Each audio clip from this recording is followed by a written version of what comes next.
Each incarnation gives us this divine opportunity to understand our bag of goods. Imagine that I came into this lifetime with constant worry, constant fear.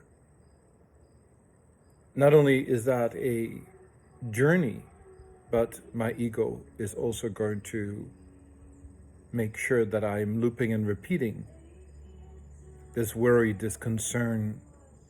Another lifetime, I might not have a lot of money, and I'm going to be worried about money that entire lifetime. In another lifetime, I might be married and I might divorce and I might not have my children with me, and my whole life is consumed that I'm no longer with my children. In every incarnation, we have a bag of goods that can range from how we think, how we feel, how we worry. These are all part of our ego identity. It's a part of our bag of goods.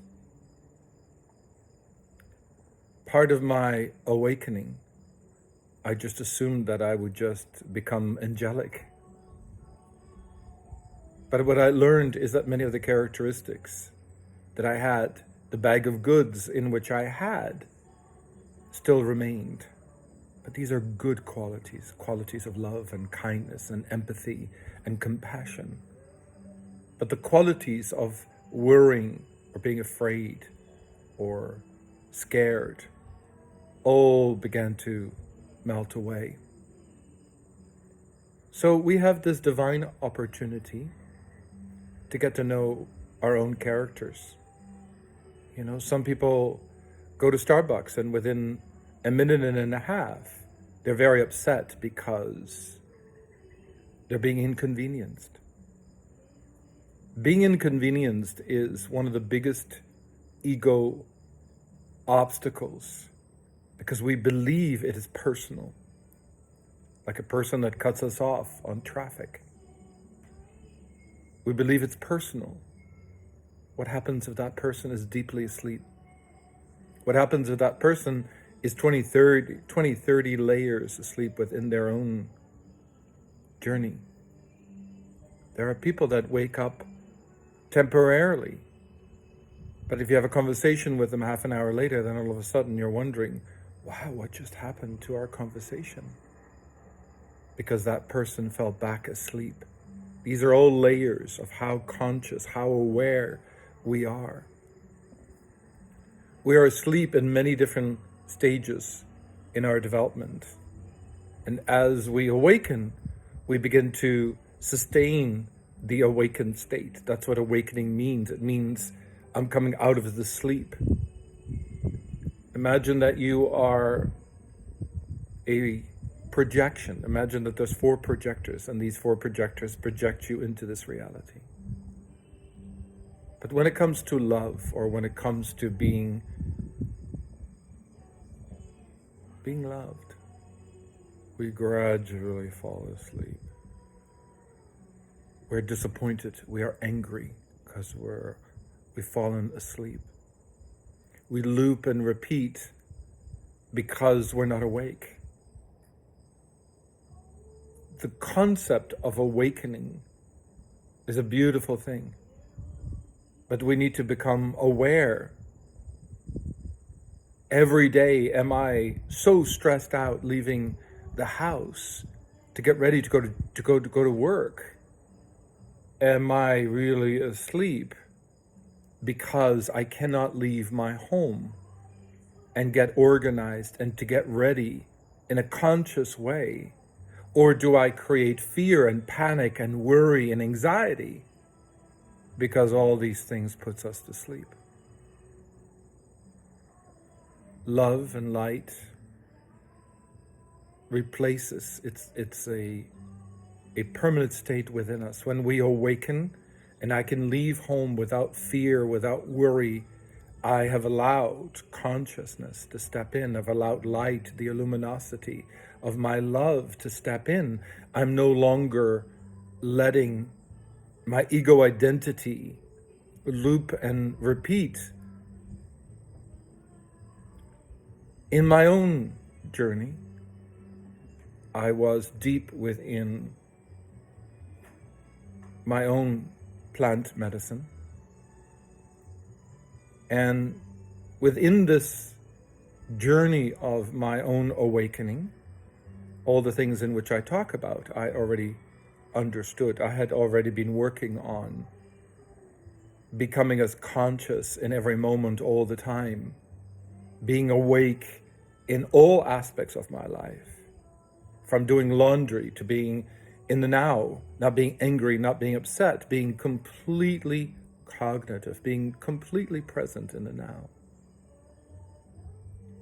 In one of my own experiences, I saw myself in all these vignettes of all these lifetimes and all these visions that I had taken on the worry of a woman that was working in a rice field. How will I ever survive?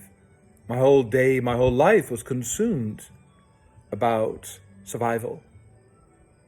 In another lifetime, I was a bagman who had no money. I lived in India. The fear of survival was running through the core of my being. It consumed my identity. I saw that I had been an alcoholic. And in all these different lifetimes, I saw that I was a woman with 12 children, trying to figure out how I was going to survive, how I was going to feed my children. In another lifetime, I was a very wealthy merchant. I was afraid of keeping my money. As you can see, these are all aspects where we're not conscious. We're consumed by an experience, by an emotion, by a lifetime.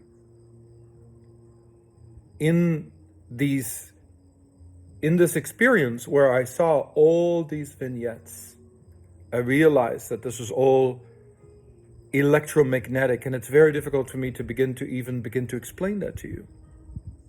But the moment I realized I was creating all these lives of suffering, every lifetime was divine. It was perfect.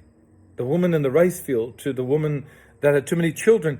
I created all these experiences until I would fully awaken in all aspects of my being. All these lives were almost very often what people call the Akashic record.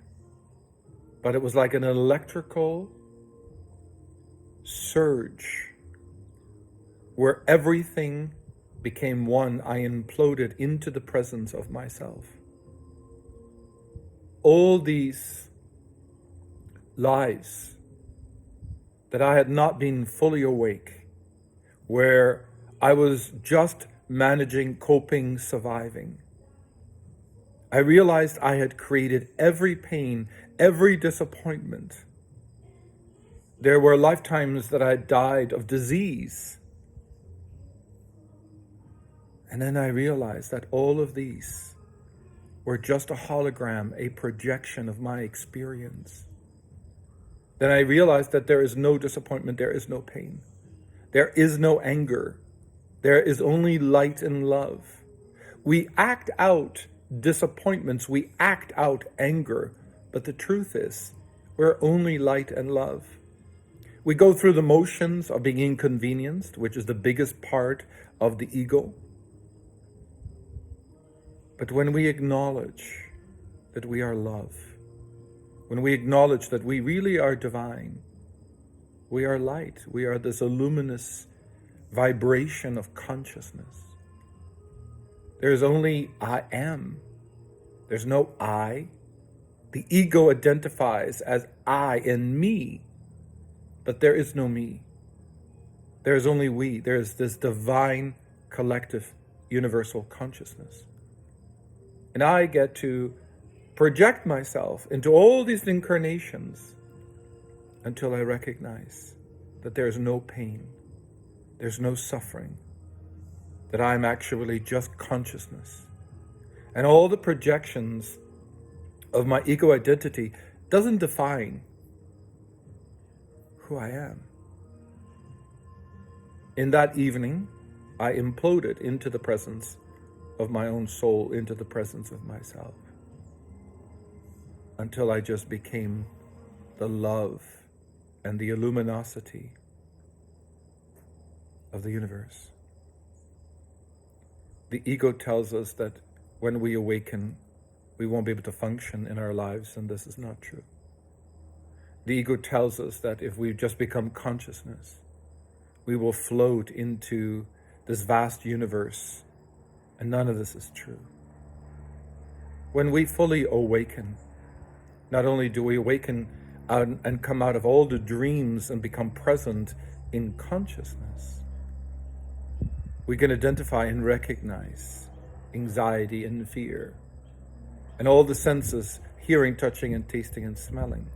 We allow them to pass through, almost like the river that passes through the water that is continuously moving through the river. We allow the experiences that we have to move through these streams, but we don't no longer attach to rage or anger or disappointment.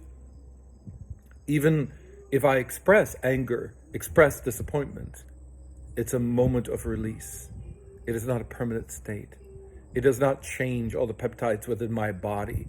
I don't feel disappointed within my body. I can feel the self-preservation of my ego's identity that is natural as a human being, but it no longer controls me as an individual. Every day, you got the opportunity to be awake. Not to leave your home in anxiety and stress. Not to drive your car where you're enraged, standing in coffee, being disappointed.